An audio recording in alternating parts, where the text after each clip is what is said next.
সকালের নরম রোদে জেগে উঠল আমার ছোট্ট দুনিয়া। গোয়াল ঘরটা গুছিয়ে নিলাম মায়ায় ভরা হাতে।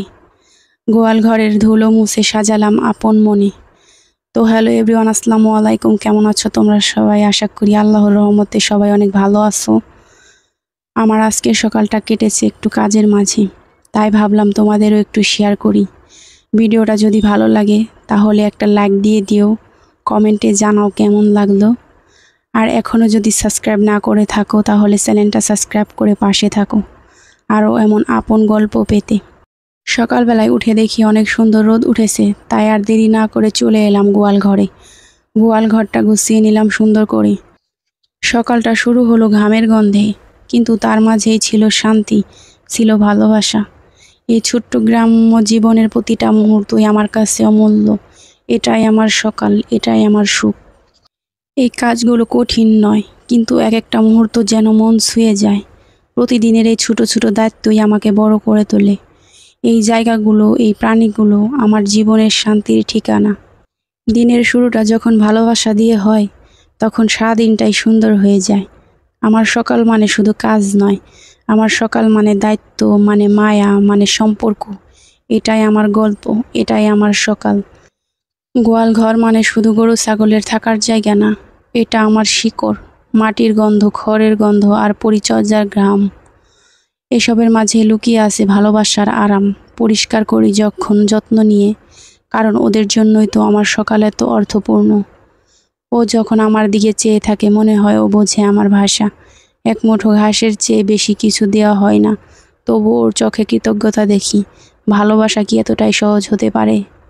ওরা আমার পায়ের আওয়াজ চেনে, আমি এলেই দৌড়ে আসে, দল বেঁধে ঘিরে ফেললে আমাকে। কখনো কখনো মনে হয় ওরা আমার সাথে কথা বলে, ওদের ভাষায় শুধু মনটা খুলে শোনা দরকার। তো ছাগলটা যখন আমার দিকে তাকিয়ে ডাকতে থাকে, মনে হয় ওর কণ্ঠে আমার নামটা একটা আলাদা সুর আছে। ওরা আমাকে চেনে, সেই চেনা চোখগুলো যখন আমার সাথে মিশে যায়, মনে হয় আমরা এক এক জীবনের পুরনো বন্ধুর মতো। সকালবেলা যখন ওরা আমাকে ডাকতে থাকে, আমি অনুভব করি আমি শুধু তাদের জন্য শুধু একজন পরিচর্যাকারী নই, আমি তাদের পরিবারের, তাদের বন্ধু, তাদের আশ্রয়। প্রতিটা ডাকের মধ্যে লুকিয়ে থাকে আমার জন্য একটা আস্থা, একটা ভালোবাসা যা ভাষায় প্রকাশের চেয়েও বড়। এই তো এই জায়গাটা আমার গোয়াল ঘরের সামনে। রোদ উঠেছে আজ, তাই কত সুন্দর লাগছে। ঝাড়ু দিয়ে পরিষ্কার করলাম এই জায়গাটা। বৃষ্টি হলে অনেক কাদা কাদা আর নোংরা হয়ে যায়, তাই এই পরিষ্কার পরিচ্ছন্নতা অনেক গুরুত্বপূর্ণ। এখন দেখো ঝাড়ু দেওয়ার পরে কত সুন্দর আর সজীব লাগছে। এটাই তো আমার প্রতিদিনের খুশি, আমার ছোট্ট আনন্দ। ছাগলটা অনেকক্ষণ ধরে দাঁড়িয়ে আছে, এখন ছাগলটাকে ঘাস দিতে যাব। এই তো ছাগলটাকে ঘাস দিয়ে দিলাম। ঘাসটা শুধু খাবার নয়, ওদের জন্য আমার ভালোবাসার ভাষা। প্রতিটি ছোট্ট খাওয়ানোর মুহূর্তে আমাদের বন্ধন আরো গভীর হয়। একটা অদ্ভুত ভালোবাসায় ওর ছোট ছোট চোখে ফুটে ওঠে কৃতজ্ঞতার আলো। যখন আমি হাত বাড়াই ঘাসের দিকে, তখন আমার দিকে তাকিয়ে তারা হুড়ো করতে থাকে। মানে যে বাঁশের সাথে বাঁধা হয়, বাঁশের সাথে এমনভাবে জোরে জোরে টানাটানি করে, মনে হয় যে এক্ষুনি ছুটে এসে আমার হাত থেকে খাবারটা খেয়ে ফেলবে। তো ওদিকে মুরগিগুলোকে ডেকে খাবার দিয়ে দিলাম। তো এবার আমি যাব ঘরে। ঘরটা অনেকটা অগোছালো হয়ে আছে, তো দেখতেই পারছেন চাদরটা কীভাবে এলোমেলো হয়ে আছে। সকালবেলা আমি যখন বাইরে ওইদিকে কাজে গেছি, তখন ছেলে মেয়ে আজকে ঘরের মধ্যে অনেক দুষ্টুমি করছে। মানে দুজনে যে ওই যে খাটের উপর বালিশ, তারপরে অনেক কিছুই নিয়ে মানে দুজনে খুব লাফালাফি করছে। এর জন্য দেখুন চাদরটা উপর দিকে উঠে গেছে। যেহেতু আমি অনেকক্ষণই প্রায় বাইরে ছিলাম, ঘরের মধ্যে ছিলাম না, তো ভয় পাই নাই। আর এদিকে দেখুন কোল বালিশের যে সুতাগুলো হয় ভিতরে দিয়ে লাগাতে হয়, ওগুলো আমি কখনোই লাগাই না। ছোট ছোট যে খোপাগুলো হয় সেগুলোকে আমি এমনি করে খোপা মানে চুল বাঁধার মতো বেঁধে তারপরে সুন্দর করে ছেড়ে দিলে ফুলের মতো হয়ে যায়, ওইটাই দেখতে খুব ভালো লাগে। তো এই তো চাদরটা ঠিক করে ছেলে আবার মানে আসছে আবার ঘরের মধ্যে, দেখতেছে যে আমি ওদেরকে কিছু বলি কিনা, রাগ করি কিনা। তো ছেলে মেয়ের পরীক্ষা শেষে একটু খেলাধুলা করবে, এটাই স্বাভাবিক। তো আমি কিছু বলিনি। ওর অবাক হয়ে বারবার শুধু দরজার দিক দিয়ে দেখতেছে যে মা কিছু বলতেছে না কেন আজকে। সংসার জিনিসটা শুনতে যত সহজ, ভিতরে ততটাই গভীর। এটা শুধু একটা ঘর না, এটা হচ্ছে প্রতিদিনের ছোট ছোট যুদ্ধের মাঠ। আর পাশাপাশি বোনা হয় মায়া, ভালোবাসার, দায়িত্বের গল্প। সকালে রোদ উঠলে গোয়াল ঘর পরিষ্কার করতে হয়, ছাগলকে ঘাস দিতে হয়, হাঁস মুরগিকে খাওয়াতে হয়, কারণ ওরা আমার সংসারের সদস্য। ওদের ভালোবাসা আলাদা, কিন্তু ভালোবাসার দাবি একটাই, যত্ন। সংসার মানে শুধু নিজের যত্ন বাঁচা না, সংসার মানে হচ্ছে সবাইকে নিয়ে বাঁচা। নিজের হাতে রাঁধা ভাত, ঝাড়ু দেওয়া উঠোন, পানি তোলা, কলস, এভাবে লুকিয়ে থাকে জীবনের সবচেয়ে বড় সৌন্দর্য। কখনো ক্লান্তি আসে, কখনো অভিমান, তবু এই সংসারই তো আমার সবচেয়ে বড় আপন।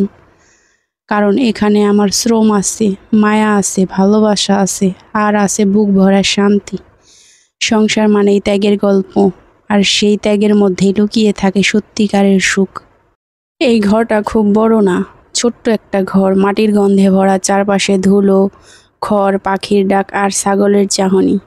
তবু এই ঘরটাই আমার পৃথিবী, এই ঘরটাই আমার সংসার। প্রতিদিন এই ঘরটা ঝাড় দিতে হয়, পথ পরিষ্কার করতে হয়, কারণ ঘরের শৃঙ্খলাই তো আমার মনের শান্তি। নোংরা থাকলে মনটা কেমন খারাপ হয়ে যায়, পরিষ্কার করে রাখলে মনে হয় জীবনটা একটু পরিপাটি হয়ে উঠেছে। এই ঘরে হাঁস মুরগির ডাক, চুলার পাশে বসে রান্না, কখনো ছাগলের ডাক, কখনো বাচ্চার হাসি, সব মিলে একটা জীবন্ত সংসার, যেখানে প্রতিদিন নতুন করে শুরু হয় জীবন। সংসার মানে শুধু লোকজন না, সংসার মানে আমার আদর করে রাখা জিনিসপত্র, মমতা দিয়ে গুছিয়ে রাখা প্রতিটা কোণা, আর প্রতিটা সকালে ঘাম ঝরিয়ে তৈরি করা স্বপ্নের উঠোন। এই ঘরের প্রতিটা কোণ চেনে আমার পায়ের আওয়াজ, আর আমি চিনি ওদের নিঃশব্দ চাওয়া। এই সম্পর্ক শব্দের নয়, এটা অনুভবের। এই ঘরটা শুধু ইট কাঠের দেয়াল নয়, এটা আমার ভালোবাসা, আমার কষ্ট, আমার হাসি, আমার সমস্ত জীবন, আর এরই নামই সংসার। সংসার শুধু চার দেয়ালের ঘর না, সংসার মানে প্রতিদিন ভোরে উঠে ঘর ঝাড়ু দেওয়া, হাঁস মুরগি খাওয়ানো, ছাগলকে ঘাস দেওয়া, ভাত রান্না করা, আর সবার আগে নিজেকে ভুলে থাকা।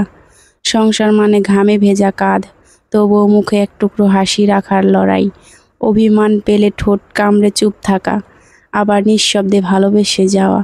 এই উঠোনে, এই খড় ভরা ঘর, এই ছোট ছোট জিনিসগুলোই আমার পৃথিবী। বাইরের লোক দেখবে খাটুনির ছবি, কিন্তু আমি জানি এই খাটুনির মাঝে লুকিয়ে আছে শান্তি, আমার মায়া ভরা একটা সংসার। সবাই বলে সংসার করা কঠিন, আমি বলি যদি মন দিয়ে করো তাহলে সংসার শুধু কাজ না, সংসার হয়ে ওঠে ভালোবাসার উপাসনা। জীবনে সুখ যেমন আসে তেমনি আসে দুঃখ, কিন্তু যারা ধৈর্য ধরতে জানে তাদের কাছে দুঃখ একদিন সোনালি গল্প হয়ে দাঁড়ায়। ধৈর্য মানেই অপেক্ষা, আর সেই অপেক্ষার পরেই আসে সবচেয়ে মিষ্টি ফল। সব প্রশ্নের উত্তর এক মুহূর্ত দিতে হয় না, সব অবহেলার প্রতিবাদ করাও লাগে না। সঙ্গে সঙ্গেই চুপ থাকা মানে দুর্বলতা নয়, ধৈর্য ধরার সাহস সবার থাকে না, আর এই চুপচাপ থাকাটাই একদিন সবার চেয়ে বড় জবাব হয়ে দাঁড়ায়। বৃষ্টি হয়, ঝড় আসে, জীবন এলোমেলো হয়, তবুও রোদ তো একদিন উঠেই। তেমনি কষ্ট আসে, একা লাগে, দুঃখে ভেঙে পড়তে ইচ্ছে হয়, কিন্তু ধৈর্য ধরে থাকলে একদিন সব ঠিক হয়ে যায়। যে মানুষ ধৈর্য ধরে হাঁটে তাকে কোনো ঝড়ও দমিয়ে রাখতে পারে না। ধৈর্য শেখায় সহ্য করা, ধৈর্য শেখায় অপেক্ষা করা, আর ধৈর্যই শেখায় সব কিছু ঠিক করার সময় একদিন আসবেই। ধৈর্য শুধু একটা শব্দ না, এটা একটা শক্তি, একটা নীরব যুদ্ধ। যারা ধৈর্য ধরে এগিয়ে যায় তাদের গল্প একদিন সবাই পড়ে অনুপ্রেরণার নাম দিয়ে।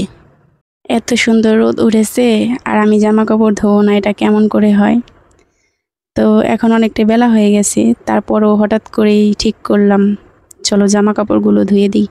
জামা কাপড় বলতে ছেলে মেয়ের যে মাদ্রাসার ড্রেসগুলো হয় সেগুলোকে ধুয়ে দিলাম, কারণ মাদ্রাসা 10 দিন বন্ধ দিয়েছে, এগুলো একটু ঘামের গন্ধ হয়ে আছে, রেখে দিলেই তো গন্ধ বেরোবে, তিলে পড়বে, এর জন্য ধুয়ে রোদ দেখে আর আমার সহ্য হলো না, মেলে দিলাম। আর এখানে উঠোনে ধান দিয়েছি, মানে আতপ চাল করবো, এর জন্য এই তো ধানটাও সুন্দর করে নেড়ে দিলাম। এত সুন্দর রোদ, ধানটা মনে হচ্ছে যে কেমন একটা ঝনঝন করে ওরকম করতেছে। তো এদিকে তো দেখুন ঘরটা কি সুন্দর লাগছে, যখন সব কাজ করে গোসল করে এখন আমি আসলাম ভেতরে, এত ভালো লাগছে ঘরটা দেখে, কি বলবো আর আপনাদের।